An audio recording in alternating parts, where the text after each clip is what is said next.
Hello friends, welcome to this channel. I am Ayush Jaiswal और इस video में बात करेंगे पाकिस्तानी क्लेम ऑन जूनागढ़ और साथ ही साथ जानेंगे जूनागढ़ कैसे इंडिया का पार्ट बना। But before we start, subscribe this channel and hit the bell icon for update new video. तो नक्शों का सीजन चल रहा है। नेपाल ने रिसेंटली एक मैप पब्लिश किया और यूएन में उसको भेज दिया है। अब पाकिस्तान ने भी एक नया पॉलिटिकल मैप पब्लिश किया है और ये यहाँ पर पूरा जम्मू कश्मीर लद्दाख तो क्लेम कर ही रहे हैं, उसके अलावा गुजरात का जूनागढ़ को इंक्लूड किया गया है। आप यहाँ पर देखोगे ये उनके प्राइम मिनिस्टर के हिसाब से पाकिस्तान का नया पॉलिटिकल मैप है। इसमें ये चीज़ डिफरेंट है कि पहले पाकिस्तान सिर्फ ये वाला एरिया क्लेम करता था और कहता था कि जो बाकी का एरिया है दिस इज डिस्प्यूटेड। और इतना नहीं, गुजरात का बहुत बड़ा पोर्शन सर क्रीक के अलावा जूनागढ़ को भी क्लेम कर रहे हैं।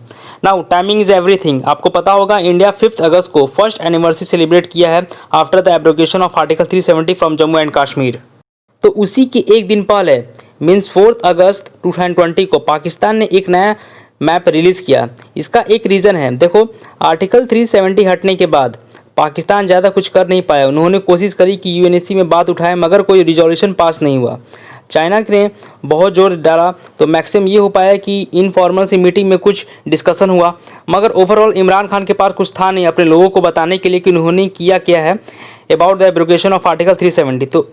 तो आप यहाँ कह सकते हो कि फेस सेविंग मूव में उन्होंने एक नया मैप पब्लिश किया है जहाँ पर ये बहुत सारा एरिया क्लेम कर रहे हैं और जो इनकी पॉलिसी है उसको चेंज कर दी है। कुछ टर्मिनोलॉजी इंडिया के रिगार्डिंग चेंज की हैं, जैसे कि पाकिस्तान पहले कहता था इंडियन कश्मीर और लद्दाख को कि ये इंडियन ऑक्यूपाइड कश्मीर है। अब पाकिस्तान यूज़ करेगा Indian illegally occupied Jammu and Kashmir और यूएन में हर जगह ये इलीगल शब्द का यूज़ करेंगे कि जो पहले यूज़ नहीं करते थे। दूसरी बात कि ये जो आपके सामने दो मैप है ये है पाकिस्तान का पुराना पॉलिटिकल मैप और ये है न्यू पॉलिटिकल मैप। और पूरे मैप में यहाँ देखोगे डॉटेड लाइन है। जो ये पाकिस्तान ने एरिया कब्जा रखा है पीओके है उसके आसपास ये डॉटेड लाइन है और यहाँ पर पाकिस्तान कहता रहा है कि ये एरिया डिस्प्यूटेड टेरिटरी है। और पाकिस्तान ने कभी भी गिलगिट एरिया के साथ साथ जो उनके हिसाब से जो लैंग्वेज यूज करते हैं आज़ाद जम्मू कश्मीर उसको प्रॉपरली पाकिस्तान का पार्ट माना नहीं।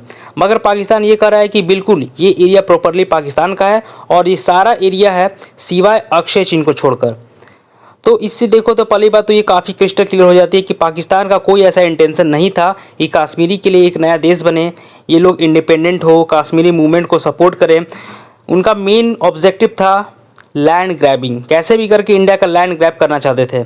अब जो पाकिस्तान का एक्सटर्नल अफेयर मिनिस्टर है वे ओपनली भी कह भी दिए हैं कि हमारा मेन ऑब्जेक्टिव है श्रीनगर को रीच करना।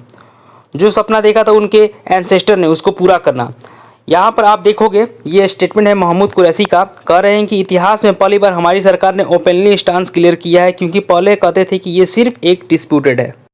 अब कह रहे हैं कि कोई अलग से कश्मीर नहीं बनेगा, सारा एरिया पाकिस्तान कब्जे में लेगा। इंडिया ने ऑब्वियसली सारी स्टेटमेंट को सुनकर कहा कि ये सब पॉलिटिकल एब्सर्डिटी है। एब्सर्ड का मतलब कोई चीज़ बेवकूफ़ हो, तो ये बेवकूफ़ी है और अनटीनेबल क्लेम कर रहे हैं इंडियन टेरिटरी पर और स्टेट ऑफ गुजरात की उसकी जो टेरिटरी क्लेम कर रहे हैं, जम्मू कश्मीर पर, लद्दाख यूनियन टेरिटरी पर क्लेम कर रहे हैं। तो ये सब रेडिकुलस एसर्शन है और इंटरनेशनल क्रेडिबिलिटी भी इसको कोई नहीं देने वाला। तो ये इंडिया की तरफ से स्टेटमेंट आई है about the Pakistan new political map. Now अब मैं जानता हूँ कि आप सबका फोकस होगा जूनागढ़ पर, ये क्या आप नया मुद्दा खुल गया है। देखिए जूनागढ़ का एक इशू हालांकि काफ़ी पुराना है मगर पाकिस्तान ने इसको सिंस इंडियन इंडिपेंडेंस काफ़ी प्रॉपरली रेज किया नहीं और जो पॉलिटिकल मैप है और पाकिस्तान है वो इंटरनेशनली यूज़ होता था। तो यहाँ पर आप कहो तो इंडियन स्टेट की ये टेरिटरी है जूनागढ़, ये कभी भी पाकिस्तान या फिर इवन डिस्प्यूटेड टेरिटरी की लिस्ट में नहीं दिखाई गई। जूनागढ़ डिस्ट्रिक्ट के बारे में मैं बता दूं तो यहाँ पर आबादी है करीब 27,40,000। रिलीजन के हिसाब से यहाँ पर 87% आबादी है हिंदू की, 12.21% आबादी है इस्लाम और बाकी 0.09% आबादी है क्रिश्चियन फेथ। तो पाकिस्तान ने कोशिश ये करी कि बहुत ही पुराना हिस्ट्री का चैप्टर है उसको ये फिर से रिवाइव करें। मैं आपको समझाता हूँ कि पाकिस्तान यहाँ पे करने की क्या कोशिश कर रहा है। देखो जूनागढ़ आज़ादी के समय जब इंडिया आज़ाद हुआ उससे पहले ये एक प्रिंसली स्टेट था, ब्रिटिश रूल के अंडर था। ये एक हिंदू मेजॉरिटी स्टेट थी, ज़्यादातर लोग हिंदू फेथ को फॉलो करते थे मगर जो रूलर थे वे एक मुस्लिम रूलर थे, उनका नाम था sir Mohammad Mahabat Khan the third. ये जो रूलर थे पाकिस्तान के फेवर करते थे और ये चाहते थे कि जूनागढ़ जो स्टेट है वो पाकिस्तान को ज्वाइन कर ले। और इन पर काफ़ी इन्फ्लुएंस भी था शाह नवाब भुट्टो जी का, जो भुट्टो फैमिली पाकिस्तान के हिस्ट्री में काफ़ी बहुत बड़े प्ले कर चुकी है। ये अपॉइंटेड थे as a Dewan of Junagadh. इनका काफ़ी इन्फ्लुएंस था और जो रूलर थे जूनागढ़ के, उन्होंने कहा कि ठीक है हम पाकिस्तान के साथ जाएंगे।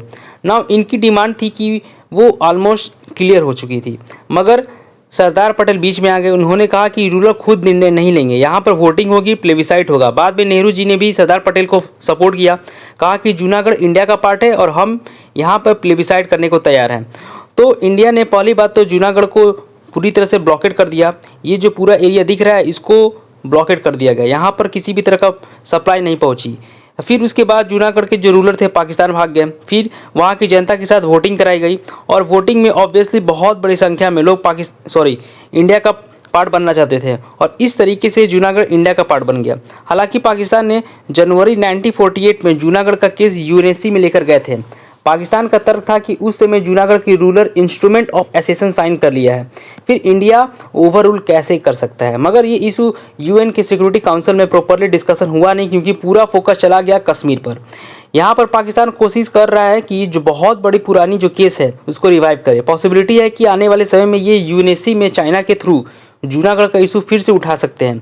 मगर सिंस इंडिया की भी बहुत बड़ी एक फ्रेंडली कंट्री है यूएनएससी में, यूएसए है, फ्रांस है, यूके है, तो मोस्ट प्रॉब्ली ऐसा कोई भी प्रपोजल होगा उसको वीटो कर दिया जाएगा by the Indian friendly country.